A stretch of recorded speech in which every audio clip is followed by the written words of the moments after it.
Hello everyone and welcome back to another video from Wake&Tech. In this video, I'm going to show you how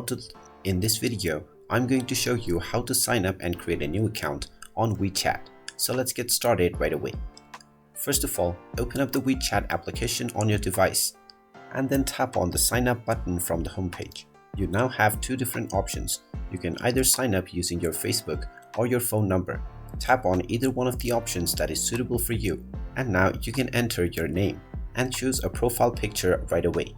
Then tap on country/region to choose your country. You can then type in your phone number and then type in your preferred password for your account. Finally, click on the checkbox which says I have read and accepted the terms and conditions, and then tap on accept and continue. You will then need to accept the terms and conditions for the privacy policy and then tap on next. And now, after a security verification, you will need to enter the verification code that has been sent to your phone number.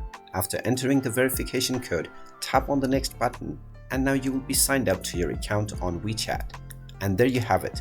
That is how easy it is to sign up and create a new account on WeChat. If you find this video helpful, make sure you hit that like button and subscribe to our channel if you haven't done so already. Also ring that notification bell to never miss another update from us. Thank you for watching, and I will see you again in the next video.